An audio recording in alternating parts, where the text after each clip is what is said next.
Hey guys, Charlotta Arcana here, back with another character build guide, this time for Granblue Fantasy, and this one is for the character Charlotta.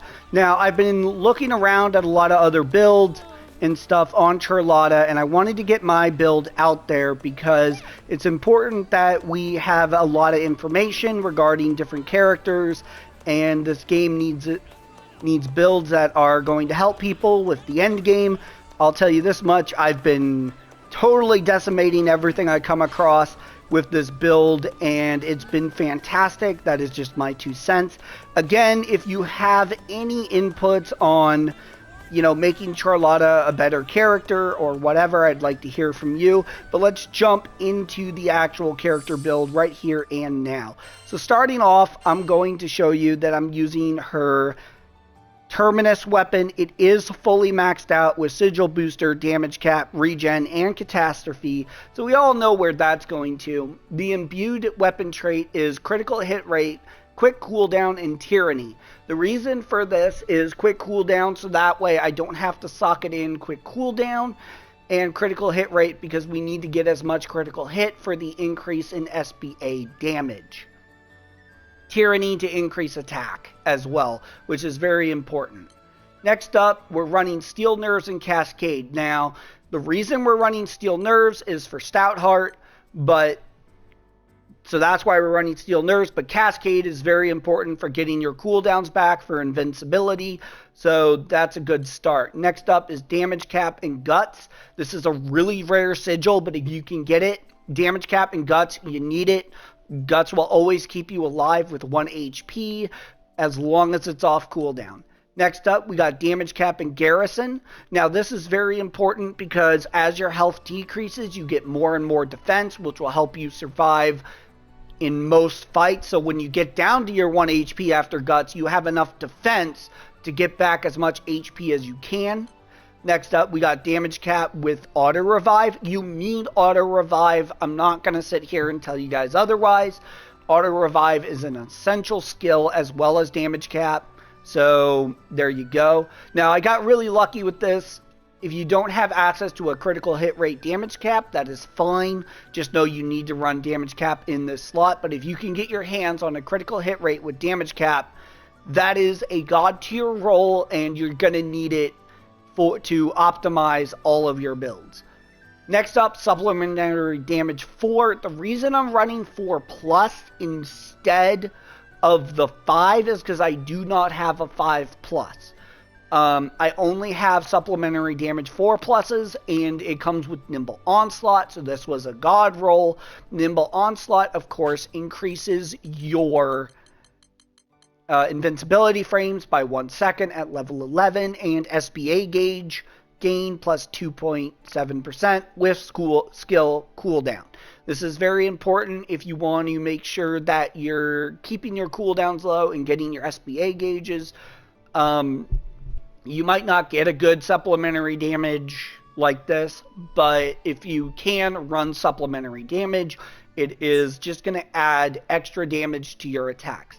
Next up is everyone's favorite War Elemental. Of course I'm running War Elemental. It took me 2 weeks to get my War Elemental, so that's why this video hasn't been put out in time for when I normally would get a build guide up, but we have War Elemental. Next up is the Awakening Sigil. You should be getting the Awakening Sigils for every single character because they are just god tier. The Awakening Sigil for this gives me Luster, which decreases my skill cooldowns per hit. And then Grandeur, which allows my triangle move to give me invincibility and plus 30% attack. The 30% attack isn't the important part, it's the invincibility. Next up, I'm running Improved Dodge with Uplift. Improved Dodge is a debatable skill, but it is very useful at keeping Charlotta on the offensive because of the way her square attack works.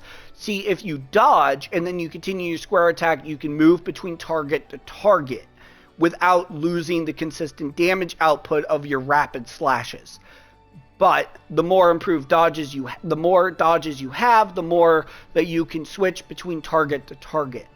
And I just happen to have it with Uplift. This is a god roll.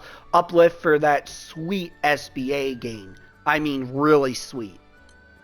Next up, I'm running Tyranny. It came with Drain. These are 2 skills that you need to find a way to get in your build. If you can get your hands on a Tyranny Drain, that would be amazing. The rarity of this, though, doesn't make it feasible. So I would say run a Tyranny over Drain, but you need to find a way to get Drain in your build, and I'll show you where to socket that in just a moment. Now we're going to need Stout Heart. This skill is very deceiving. It increases your defense rating, I believe it's by 30%, and it gives a 30% defense rating, so you take 30% less damage while you have Stout Heart active. But it also has the side effect of making it so you cannot be interrupted. So while the Rapid Slashes does prevent you from being interrupted, normally it doesn't work on all attacks like Stout Heart does. Stout Heart works on all attacks. So it's just a way to make sure that we can keep up the damage even during overdrive and all that. Next up, I'm running a critical hit rate with Potion Hoarder. Now, this is where I'm going to say is you can get rid of critical hit rate for a Potion Hoarder Drain if you can find it. If you can't get a Potion Hoarder Drain, you can easily come up here and replace the critical hit rate damage cap with a damage cap Drain. If you can't get that, I would just recommend removing all supplementary damage for Drain specifically.